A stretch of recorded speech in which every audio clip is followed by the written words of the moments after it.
Hey everybody, welcome back to We Are the Batman. I'm Mike. And this is Matthew. It has been just roughly a couple of hours since we recorded our episode 8 review of The Penguin, and we're here to do the full season breakdown and also get into, oops, clicked the wrong thing. What does this mean for the Batman Part 2? We'll get into that. And also, if you're watching this on YouTube, make sure you go ahead and subscribe because, yeah, this is the shit we stick around for.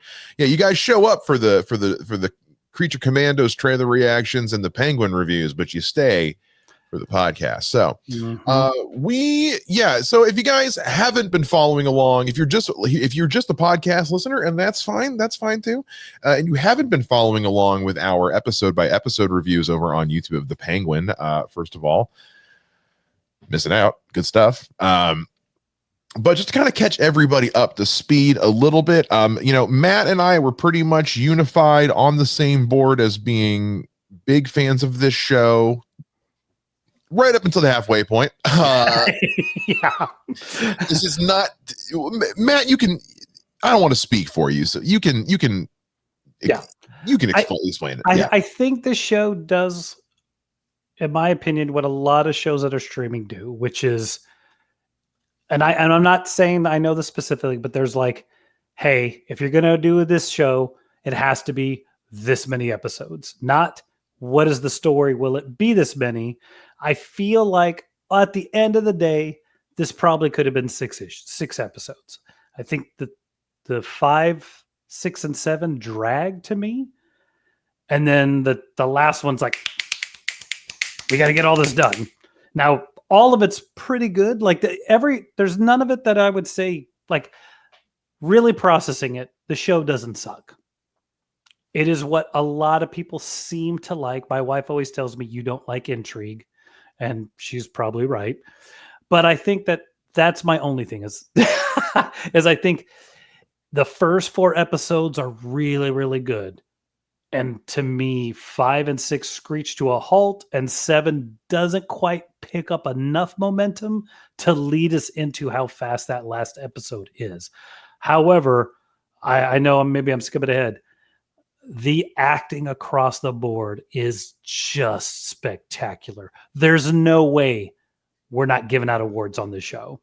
Like just no way. I can't imagine the 2 leads, the one we knew, Colin Farrell is Penguin, and then Kristen, whatever her name is, as Sophia, who personally I have never seen before.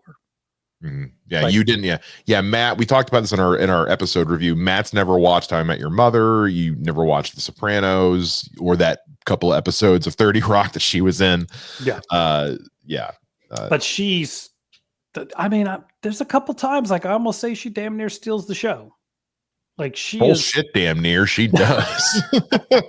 Well, I would say damn near, but she gets a dedicated episode, so that makes sense. But no, I think that the talent here is stellar. I don't know how you found an actress that looked exactly like she could be the young version of the mom. Seriously, like because sometimes they do that, and you're like, oh, you got somebody, but this was like. I totally believe this is the younger version. It's even the kid they got to be Penguin as a boy. Like my God. Seriously. What a stellar young actor. Yeah. Oh, that kid's got a career ahead of him. Holy crap. Yeah. So I think that's where like, it's a good show. And especially like my little bro here, Mike, if you like this kind of stuff, this is checking every single box you got imaginable. Yeah. This is one of those where it's like, because so to your point, here's the thing. This doesn't check a lot of Matt's boxes in terms of what Matt goes to for a comic book property. Therefore, he doesn't have the same love for the show that I do because this is quite literally everything I want.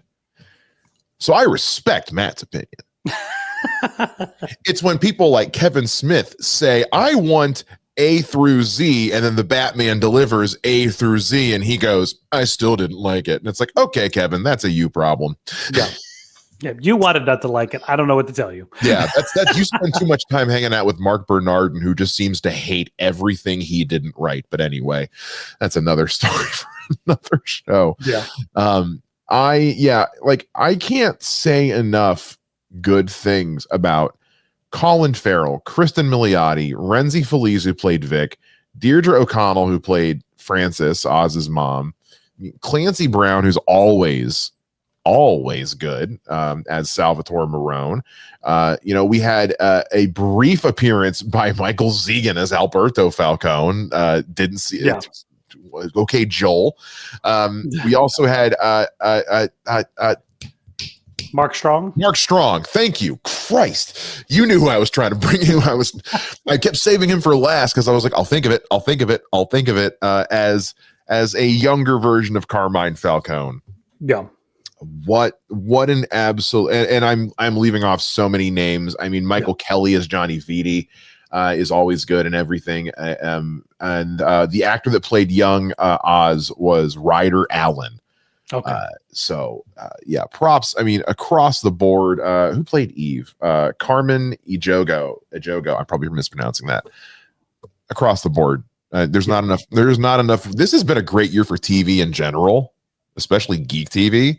There's just not enough awards to hand out. But I will say, if The Penguin isn't at least nominated, it's one of those. It's like, okay, if you ever wanted definitive proof that like the awards committees are against comic book properties, that'll be the Penguin is it. If The Penguin does not at least receive nominations, and I'm not talking production nominations, fuck that. If it doesn't receive actual like acting and like best of whatever category nominations, then that is all the proof you need that like, yes, they will never take comic book properties seriously, no matter how well made they are. Well, because regardless of the makeup, it doesn't even sound like Colin Farrell. Like if you had told me that's Marcus Debris from California. This is his first project. I've been like, yeah, that is Marcus. No, I don't know who that is. I still like it. I forget who I heard originally make this joke from the Batman, but some reviewer I had seen had said like, apparently Colin Farrell's in this movie, but I don't remember seeing him anywhere. And I still feel that way at the end of this show. It's like, let me know when Colin Farrell shows up, because I haven't seen Colin Farrell once. It's pretty insane. But no, I mean, I think this is also, maybe I'm getting a little ahead of it too, but I'm going to just put it out there. Like, if everything that happens in this show does have something to do with the next Batman movie, I think there's a part of me go like, okay, this did mean something. You know what I mean? Yeah. And I think, obviously it's going to be a while until we know, because they don't even start filming until I think the January. Middle of next year. Yeah, no, it's like early. It's like early next year, but like that's still, they haven't started yet.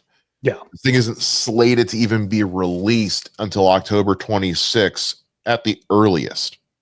Yeah. So it's going to be a while until we see or know anything about the next movie, and we're going to talk about some stuff at the end of the episode here. Yes. Anybody who, so don't worry, like we're going to get to that, but for now we're just talking about the show, but I do want to talk about a little bit about some of the ways they did set up for that, which is, and we talked about this in our episode review, but the letter from Selena going to Sophia, which I don't know why it didn't dawn on me, like, your half sister. I'm like, oh yeah, Selena Kyle is Carmine's. I don't know why it never occurred to me that was a possibility for us to get, but I'm so glad we did. And I was, as soon as he said, this one's different, it's from someone named Selena Kyle, and then we hear elements of because the guy doing the score is, because Michael Giacchino did the score for the movie and his son is doing the score for the show. Gotcha. So we hear elements of Selena's theme from the movie when she's reading the letter, which I have that score on my phone. I listen to it regularly. Like, it's one of Michael Giacchino's best scores, and the fact that it wasn't nominated for an Oscar is insane. But so like that was a nice little tie-in Easter egg back to the Batman and setting up for, going forward that was really welcome. Yeah. So I think the show overall, like, you're right. First 4 bangers, every single one. Yeah. The as somebody who writes occasionally, let me say it that way, being able to, like, what's the problem he's going to overcome, and what interesting ways he's going to overcome it? How is he going to pit these people together? And then when it literally blows up in his face, how is he going to continue this facade? And I think that takes, like, serious, like, you can't just write one episode and hope that the rest fall together. You've got to have the entire thing laid out so that you can just, tangle this weave. What the crap? Yeah, I know what you're trying to say. You wheel in the whiteboard with all of the yarn on it and say, it goes here, it goes there. Say, drink some coffee, follow me on this one, don't blink. Yeah. Because I think that's the thing too, is like sometimes there are parts of this movie or this show that I think are guilty of this, but for everything the Penguin's done and his machinations, I don't think it's just like there's nothing cliche about what he's doing. You think we're falling into the cliche of he's tricked them into going against each other, and then it like goes nuts. You think as regular consumers of content the way we are. Yeah. We think, okay, we know where Oz is going. I was proven wrong every single time in this episode. I was wrong every time I thought I knew what was going to happen next, except for the fact where we thought everybody else was going to die. We knew that was going to happen. Yeah. Well, and I think there was a point in the show where I'm like, we're in the 5th episode. He's won. Like, either Batman comes and screws everything up, or something inexplicable has to happen. Yeah. And then I think that's when, a couple times Rick got close there though, where even I was like, okay, no, seriously, what is he gonna do next? Yeah. Holy shit. So there was a couple of that. And then poor Vic. Man, like the moment I met Vic, I knew he was doomed. Like, that's the thing. Like, you meet Vic and you're like, this kid's doomed. Yeah. He's going to die before this show is over. Somehow. And I knew it was probably going to be Oz was probably going to be the one that did it. Yeah. I figured that, like, Vic was going to try to be his moral compass and, to keep him from going to turning into the next Falcone, from turning into a real monster. And then when he got too in the way, Oz would dispose of him. We didn't get quite that. We find out by the end, Oz has always been a monster. Yeah. He's just been really, really, really good at hiding it. Yeah. Well, and I kept thinking, like, is this kid gonna, like, is there gonna be a switch that turns? Like, he's gonna have to kill somebody. It's gonna be like, did you ever see Red Dawn with Patrick Swayze and everybody and their mom? Yeah, of course. Yeah. I thought he was gonna have a C. Thomas Howell moment where, like, he kills somebody and then suddenly he's just like, oh, I like this, and now I'm a psychopath. And then it would make sense that he would be like an enforcer for Penguin, because otherwise it's like, why would Penguin drag this kid around? So I was kind of hoping that would happen, and then, like, the less and less that became likely, I was like, nah, someone's killing him. Well, I also want to throw this to you. Like, do you think he kills him because of what happened with his mom? You know what I mean?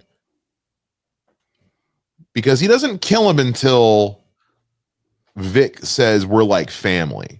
Because when he's killing him, Oz says, he's like, you can't come with me because I can't have family, for family, I can't have distractions like that anymore. He used that word anymore. Yeah.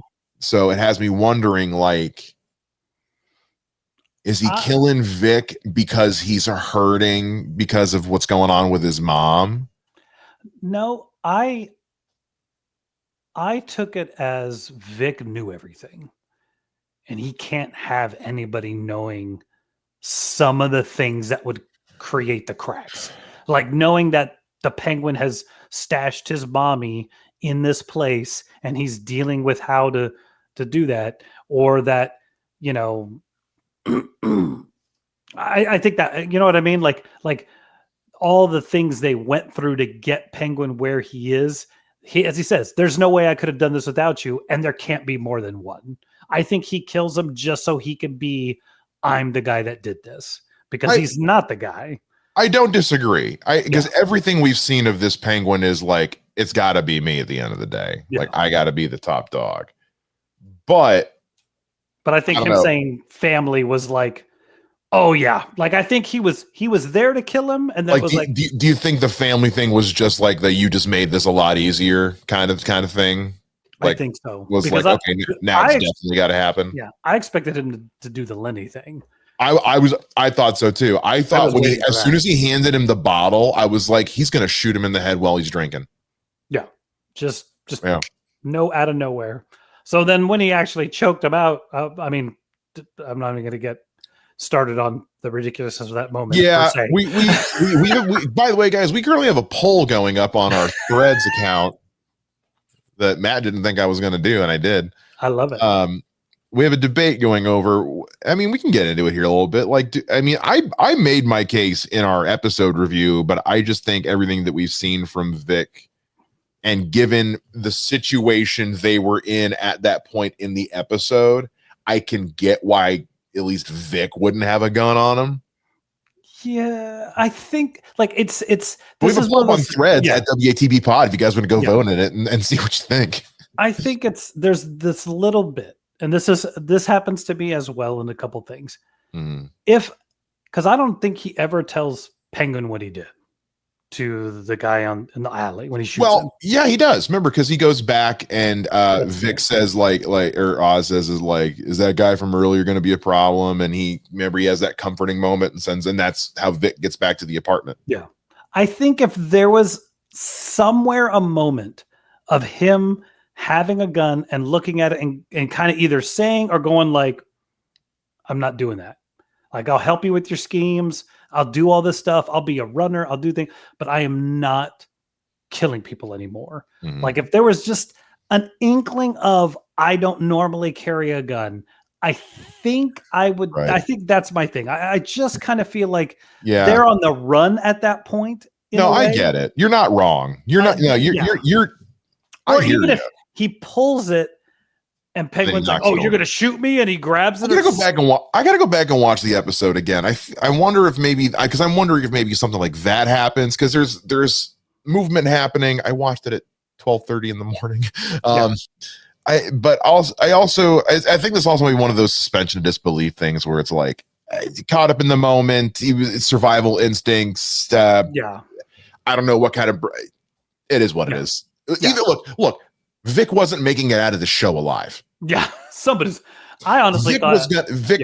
Yeah, go ahead. Yeah. I thought Sophia was gonna Jason Todd him in that apartment. I really thought he was dead. You don't bring a crowbar into a Batman property unless like that means something. You know what it's. Yeah. Speaking of crowbars, my son did something amazing the other day. Please finish this sentence quickly. No, I'm going to let it hang. He was like, "Hey, is there a movie about how Red Hood came to be? Because I want to know about that." And I went, "Yes." And some people think that's great, so we will watch it soon. He was like, "Okay." Yeah. So good luck though, because it's currently not streaming anywhere. I tried to watch it over the weekend. I think I own it, honestly. Okay. I thought I did too, and then I couldn't find it, and then I went to go watch it online, and it wasn't. Son of a bitch! Well, I did back. You can pay to rent it on Prime, and that's not happening. Well, why don't you vamp while I pull it from the library? Yeah, no kidding. No kidding. But no, but all that to say, like, I can't. As much as there's a small part of me that really wants to go like this, I do not like this show.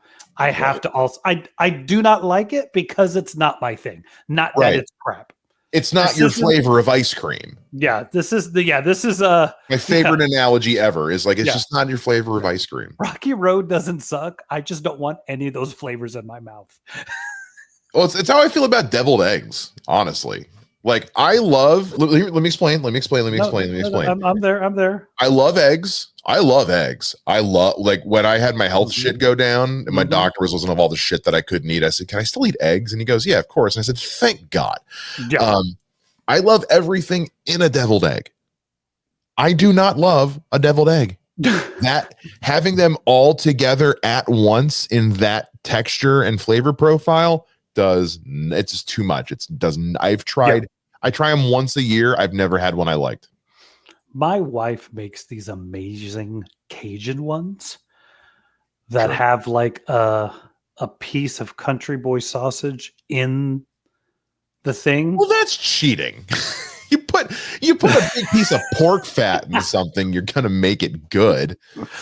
Hey, I'm just saying, but I know what you mean. Like when my sister and I were a kid, I liked the yellow, she liked the white, and we would just split them. Gotcha. But no, I think if the Batman's your thing, this show is the perfect compendium to this show. And I'm crossing my fingers that this is also like the things that are here are woven into that next movie, because there's a small part of me that, like, at the end of the Batman, the Penguin's taking over. Mm-hmm. So if the next movie comes out, it's the introduction. So like he has to be, because that's the next logical step is, well, how does the Penguin become the Penguin? So if you watch the next movie and he's in charge, like there's nothing that made me go, well, how'd that happen? Right. And then on top of that, like, I feel like because they did like murder and kill pretty much everybody in the show, like there's very little left to influence that next movie, unless Selena Kyle breaks her sister out and we start a new game war. We're going to go ahead and get into this now, which is, what does this mean? Because I think we're there. I think we're really and truly there, which is, what does this mean for the Batman Part 2? And I do want to say again, guys, if you haven't already, like, this is the last time I'm going to plug this, but like this DC Penguin special, like, again, like, not a sponsor, just like, I'm not kidding when I say, like, this feels like it was Matt Reeves' cheat sheet for the show. Yeah. Truly, like, if you haven't read this already, when you read it, you're going to be like, oh, that's where they got the idea for that. Oh, that's where they got the idea for that. Oh, that's where like everything, this goes all the way back to his first appearance in comics. And there are things from that, like, spoiler alert, the whole thing with him using the sewer system as his escape and for all of his crimes, first appearance shit. That's first appearance shit right there. But there's also some seriously dark, twisted, fucked up shit in here too. Truly. So like, getting into like, what does this mean for the Batman Part 2 and all that? I have a lot of thoughts about this, honestly, because we saw the bat signal up at the end. And speaking of bat signals, like, hey guys, how you doing? Subscribe while you're here, while you're hanging out with us. We appreciate it. One thing I really liked is, because now at this point it's 5:30 on Monday night when we're recording this, and I've had a lot of time to sit, and I think this is part of the reason why I couldn't sleep last night, was because, like, as somebody who loves this shit and is all in this, like, I've had my brain has been running wild with, what does this mean for the Batman Part 2 and connecting dots. And one thing I will say I noticed is, because I even put this up in the poll as a joke, but ultimately, like, the question is going to come down to, where has Batman been throughout all of this? We're by the end, from beginning to the time when the bat signal goes up at the end of this show, we're assuming it's been a month, 2 months. Well, no. The beginning of the show. Yes. To the end of the final episode, it's been, I think, 2-3 months. Well, because if it was 2 months, it'd be Christmas. Well, okay, no, so it would be 2 months. It would be 2 months then, because he said that this picks up. Well, no shit. So it's got like 6 weeks max. Maybe 6 weeks. A month minimum, 6 weeks. Yeah. 4 to 6 weeks. So there's a point, I think, if you've been listening to our review, I'll just reiterate it. There's a point in the show where it's like, this is all maybe a week. I'm buying Batman's not on this. Yeah. But then there's there's an obvious time gap of a week or two where Yeah. they're actively pumping this drug into Right. society, where I'm like, okay, at this point, Mhm. Batman should be on. And I said, like, I'm not saying I want him in the show. Right. No, I get it. Even if it's like hey, we lost Timmy. Batman got him, but we got the rest of the stuff. He's on to us. We need to change, or we need to do something different. Right. Just that is enough to go like, hey, Batman's at least doing something, and I think that's where for this, it's like, okay, so I theorized if the second Batman movie happens congruent with the show, and at the end of like is they it happen at the exact consecutive? same time. Yeah, at the same time. Okay. So that like so you're suggesting what if the Batman Part 2 picks up 30 seconds after the first movie ended, just like the Penguin did, and it ends where the Penguin ended? yes, so that we know the third movie is them going head to head. That makes I think zero sense. I think I was gonna say I think the only pushback on that I have is the fact that Matt Reeves has explicitly said that Batman Part 2 takes place after the Penguin. Okay. So but there's that, I think that's where, to me, like, there has to be something why he's not there. And I hear that. So and again, we've talked about this in chunks in the episode reviews. Yes. And also just because I know Matt Hasso and I knew he was going to ask these questions, I've had a lot of time to think about what my answers would be. The planned rebuttal. So a couple things on that. And I know a lot of this is going to sound like I'm grasping at straws, but that's kind of my job. No, it's all good. That was more for the people at home. Okay. Yeah, people. So I feel like you notice that at no point is Batman's name is mentioned like at all, like even once. Yeah. And the more I really had to think about that, like, okay, like I got to put myself in this world, and I actually went back through some of our previous episode reviews, and there was a point one of us brought up, which is that, like, this is a Batman he's not plugged into everything yet. He's still wildly dependent on what Gordon brings him. So like everything, here's what I will say, everything up to the explosion, I could understand Batman not being involved in. Yeah. Because everything up to that point has just been mobsters killing mobsters and stuff that the police are more than capable of handling. Yeah. You know what I mean? Plus also, like, in the movie, I mean, truly one of the best sequences in that movie is that opening sequence where we see a whole montage of 5 different crimes going on, and Batman's like, I can only be at one. Yeah. That's point number 2. Point number 3 is, and this is a weaker point, but like, they try to establish in the first episode that like Batman's been assisting with the recovery effort. The implication there could be that Batman's also, because there is that idea of Bruce Wayne is still kind of an out of touch 1%er.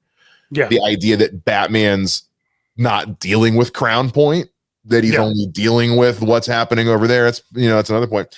And then I think the other thing I would and one thing we've brought up before is, like, we didn't see him doesn't mean he's not doing shit, because again, Batman got into the Iceberg Lounge 3 times and Batman only knows about 2 of them.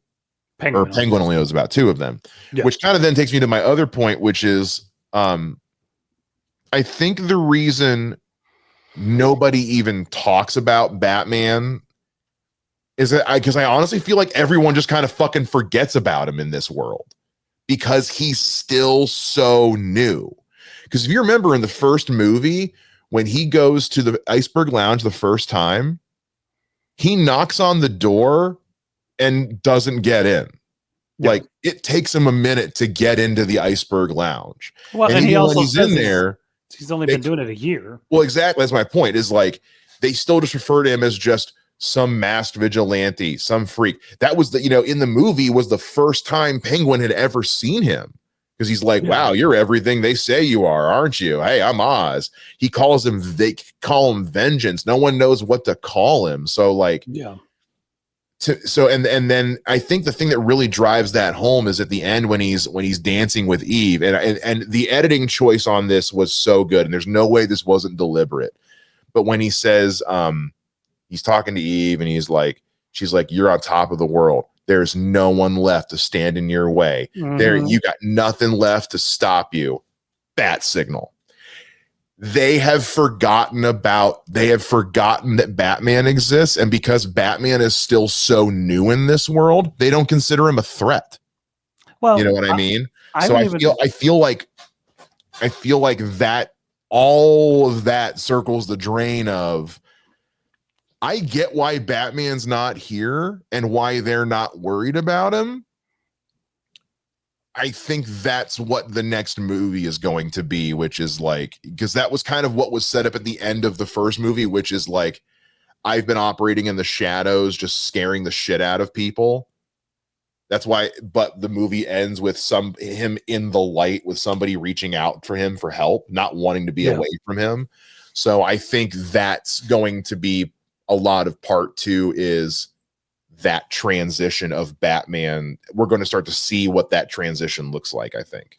Oh, and even I'll even add to it, like Sophia has been in Arkham this whole time. Does she even have a clue he exists? Oh, because Batman, that's a good point. Oh my God. Like he comes out. Considered that. It's not like Penguin goes, hey, so Sophia, how you doing? By the way, there's this guy called Mr. Vengeance. You see him run. I never even thought about that, dude. Yeah. Oh my God. Because the whole time I'm thinking like, yeah, why is she? I never put that together. She's been in Arkham the last 10 years. Yeah. Shit. There may be people who think he's a myth. It's again, I don't know. You're right. There's people who straight out there just like they don't know anything about this guy. He saves a guy in the first few minutes of the movie, and then the guy is like, "Please don't hurt me." No, So yeah, I think that's. I mean, again, shit, man. Well, that's why, like I said, I didn't need to see him in the show. Yeah, I just needed something that said he's there. More than the thing at the end. But again, as you're saying, if this is a bridge between the two, that just may be what this next movie is just them going toe to toe. I hope that's what it is. And we should talk a bit about this, because again, we talked about it in the episode review, but we haven't really talked about it on the podcast, which is, I mean, I think it's pretty clear that Penguin's at least going to be a big bad or a main villain of the next movie. Yeah. He's clearly like the top, because oh man, oh God, I just thought of something. So yes, that's right, Oz. There is no one else in your way. That means you're all that's left to take down. Yeah. You're it, buddy. Congratulations. There's no one else. Like, at least if the Maronis and the Gigantes or whatever were still out there, they could pull resources and pull focus.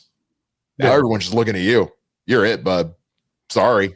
Well, and you could get a little bit of the, like, kind of what happened in The Dark Knight, where we fast forward a month and Oz has been trying to kill Batman because Batman's been in his way, and it's like, what do we do? Insert whatever new villain. Matt Reeves did say we're going to be there's going to be like a 1 month time jump between the end of Penguin and when the Batman Part 2 starts, which could be a hush. Which puts it around Christmas time, and would make sense for it to be a Hush or a Mr. Freeze. But like we said, what we said in our episode review specifically was, the way that this epic crime saga seems to be filling out, is from what Matt Reeves is calling it, is we get a organized crime story and a modified Batman villain story, and they weave around each other a little bit. And in the first movie, that was the Riddler was our DC villain, and Carmine Falcone and Oz was the organized crime shit. Yeah. Now, going into the new movie, Oz leading the organized crime and all the shit with Sophia and all that can be our organized crime side of it. And Hush or Mr. Freeze or in all likelihood Kite Man will be. We're vying for that. Kite Man or Condiment King. It's got, or Condiment King, I think, is going to be 3. I think that's going to be the 3rd movie. It could be. He's gonna instead of ketchup, it's just gonna be. I don't think we're gonna get Killer Croc. I don't think we're gonna get Killer Croc, but also, I mean, hey, look, say what you will about the movie, the first Suicide Squad movie. That makeup on Croc was pretty good. Yeah. So getting back into the actual show itself, let's, obviously no show is perfect. I obviously have some criticisms here and there, but but let's get into some of the hits and the misses, like the things that really stood out to us that worked, the things that really stood out to us that maybe didn't work. I think the one that we both kind of universally agreed didn't work was the handling of Sal Maroni's death. Yeah. The heart attack thing was a bit too cliche. I get what they were going for. The idea of it wasn't Oz's victory. The idea that Oz's victory has a big freaking asterisk next to it. You know what I mean? Yeah. I just think there was another way to do it than a heart attack.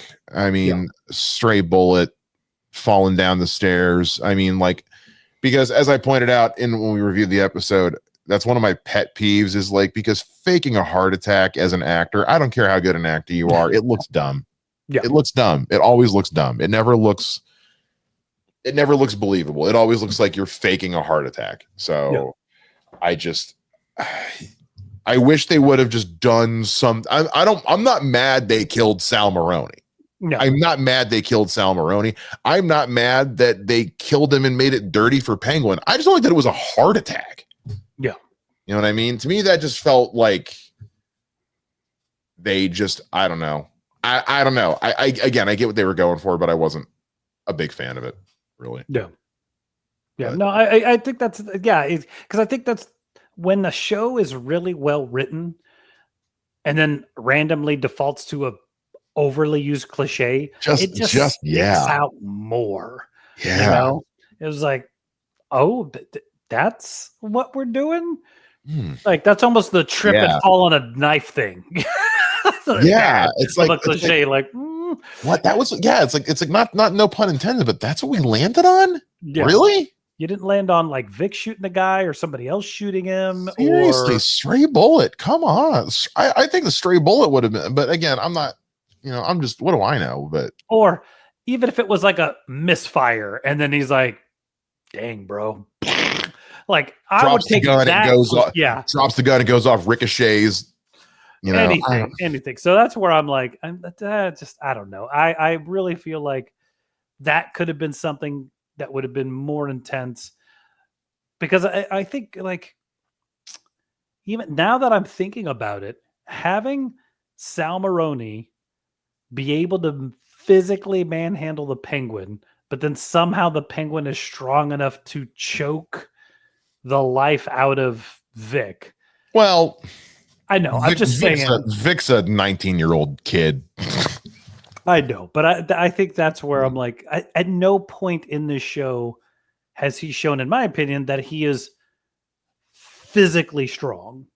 So for him to be able to do that, I mean, I know I'm going to pick that part of, I think, apart left and right all day long. But anyway, but I think Sal Maroni's death wasn't handled well in the show. It was a miss. You could have done more.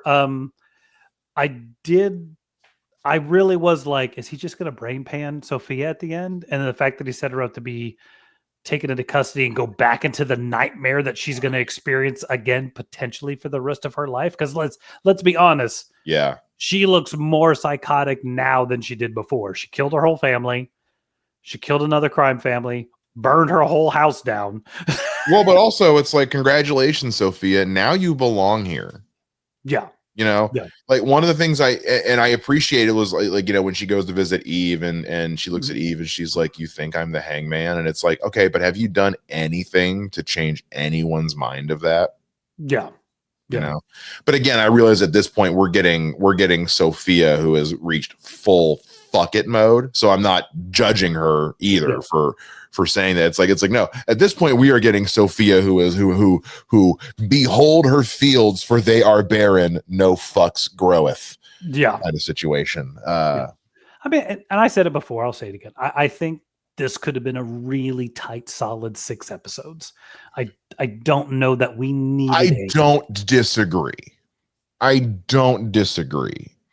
But because we also said the same thing about we said this in the review about the Penguin or the Batman. Yeah. There is a 2.5 hour version of that script that doesn't have either the Selena stuff or something. Yeah. Doesn't mean what we got wasn't good. Yeah. Yeah. I think that's because, like I said, there's those 5, 6, 7 for me. Yeah. There's a lot of, I would say double. Yeah, I will say there's some double information. You could have just made like maybe 1 or 2 episodes. We circle the drain a little bit. One thing I do, because we didn't talk about it a lot in our episode review, but I do want to talk about here is we're talking about stuff we liked and didn't like. Stuff that I did like was everything to do with Oz and his mother's relationship. Every scene that was dedicated to the two of them from the first episode to the last episode was some of the best stuff I've seen on television in probably the last 10 years. Oh, yeah. Truly, the actress that played Frances, Deirdre O'Connell, holy, and we've seen Deirdre O'Connell in a ton of stuff. Yeah, not a new actress. Yeah, my God, I especially right at the end, like especially at the end of the season when she really gets to just chew on some scenery with Sophia and with Oz and on her own. Man. Yeah. Just give me a show with, I mean, it would ruin me. But like, I don't think my heart could take it. But like, you get the idea. It's like, oh yes, please. That's quality stuff. No, I think all that, especially the last 2 episodes where they really let her kind of let loose, and like that whole thing when she finally confronts Oz about the fact that he killed his brothers, and you're just like, you've known this whole time, and just we're hoping he was going to do the thing he said, so you could live with yourself. Exactly. You are. Yeah. Again, I think this is one of those. It's also, I think this show also works as like a think piece character study of, so that's why the Penguin's the way he is. Yeah. God, this guy never stood a chance. Never stood a chance in hell. No. Ever. It's some, I mean, like the scene with her and Sophia. I will say that does take me to one other thing that I was a little, I don't want to say I didn't like, but I was a little disappointed in, was her doctor. Sophia's doctor. Yeah. I ultimately feel like by the end of the show, he served no purpose. Correct. I other than just being like a convenient plot device for us to poke and prod Francis's dementia. and Sophia. But like, I get she was there to be some kind of, I don't know.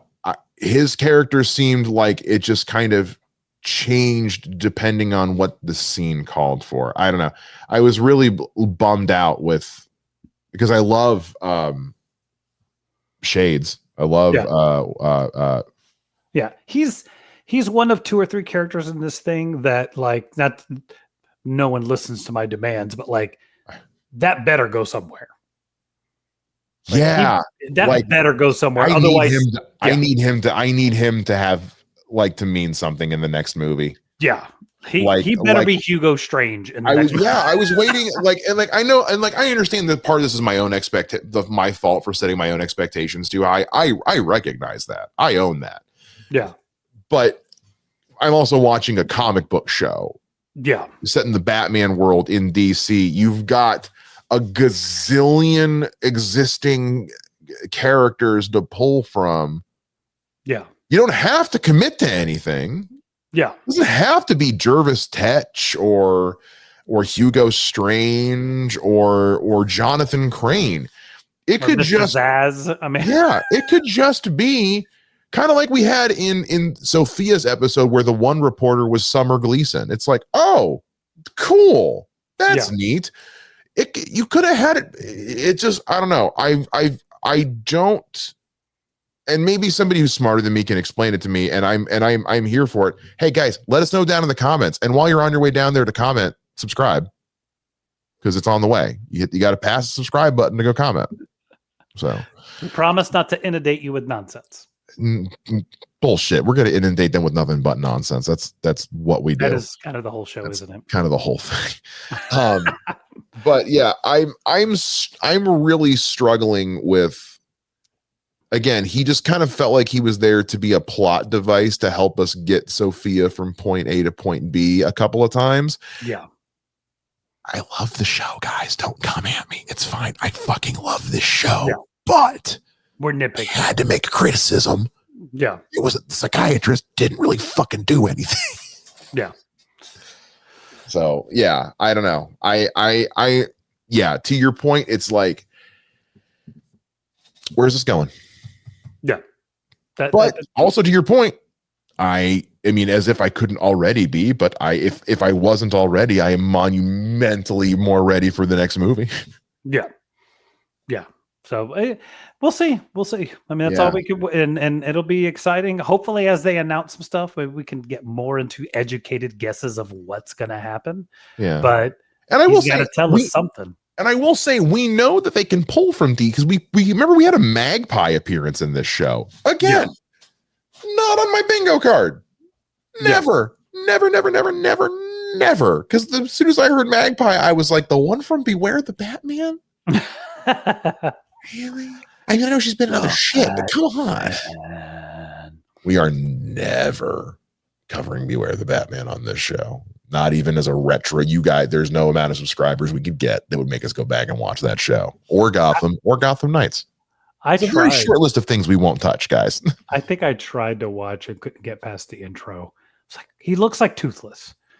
Oh, Beware the Batman? Yeah. Batman looks like Toothless. I watched the first 3 episodes and wanted to jump out of the window. Truly awful. No, I'm not. I don't know if you're ready to wrap up. I'm going to get my. I think we're getting there. You know, we've been going for about a little over 45 minutes, give or take, and we've. I mean, I'm looking over like, is there anything we didn't? Yeah, we missed some stuff in our episode 8 review, and so we're gun shy. I will say I want to take a point to point out just they did do a good job, I think, of drawing lines back to the Batman universe where they needed to, and like, you know, the inclusion of you know, we saw the mayor-elect a couple times. So the chief of police. I saw the chief of police, who, by the way, can we stop making fun of him for his voice? Yeah. Like that's just his voice, guys. He's not doing that as a bit for the character. That's just his voice. Can we not be dicks? I say that knowing full well I once called him Chief Wheezy, but you know, I'm not roasting the actor. But we also got oh my god, what was the cop's name? Mustache, the one from the movie who showed up in a flashback. Yeah, I know. Shit. And you know what I'm talking about. Yeah. Him. But we also had where was the other? There's another one I was going to bring up, and I totally freaking forgot what it was. It's gone from my head. Goodbye. Anyway, moving on. I had one, and I was like, and we also had gone. Yeah. Forget it. Never mind. I'm curious to see if this councilman from the last episode, played by Reese Coiro, is going to show up in the movie, because I don't know. It seems like they were setting that up in a way that feels like, again, that could be part of the. We've heard from Matt Reeves that part 2 is going to play, that is going to have a lot more focus on Bruce Wayne learning how to be Bruce Wayne. Yeah. You know what I mean? So I'm wondering if this councilman's corruption and involvement with Oz is going to play into the Bruce Wayne side of that as Bruce starts getting more involved. Kind of like what Bella Real, the mayor, was setting up in that scene. She's like, your parents did a lot for the city, but you can't, from what I can tell, you don't seem to be doing anything. Ha, wink. Yeah. So I wonder if, I don't know, they made that character a bit bigger than I feel like he needed to be if he's not coming back to play a role in the movie. Another one of those, like, again, I think when you really just boil it, again, as we're wrapping it up here, I think when you really take this show for what it is, which is at what Matt Reeves said it was going to be from the get-go, the bridge between Batman, and the Batman Part 2, nailed it. I mean, we'll know for sure when we see the movie, but from what I can tell so far, if their job was just to say, okay, here's the breadcrumbs to the next movie, are you guys ready for it? Yes, I am. I already was, but now I definitely am. Yeah, definitely. So, all right, we that is, I don't think I have any other thoughts to share. Yeah, on this at this point. If again, you fan of the Batman, you're gonna be a fan of this show. If you're a fan of Sopranos, if this is your thing, it is top quality of the thing. If you love well-written, well-acted, gritty, dark crime dramas that just happen to be about characters from DC Comics, cool, it's a show. If you really give a shit about how Oz rose to power between the Batman and the Batman Part 2, this is the show for you. If you don't worry about it. Yeah. But also don't go into the next movie and be like, well, wait a second, how did Oz get to be the head of all the crime? Yeah. Fuck you. There's a whole show about it on HBO. Yeah. Go watch it. Why does he have a top hat now? There's a whole fucking episode about it. Anyway, that is going to do it for this episode of We Are the Batman. Guys, please follow us on all social media at WATB Pod, Instagram, Facebook, and Threads. We put polls up on Threads all the time. Episode announcements and everything like that up on Facebook and Instagram. You can follow me on social media at Mr. Mike Shea. And you can find me at Mr. J Ninja on Twitter. We think. Make sure you guys subscribe to the channel, and that is going to do it for this episode of We Are the Batman. We will see you again next time. Same bat time, same bat podcast channel. Bye-bye.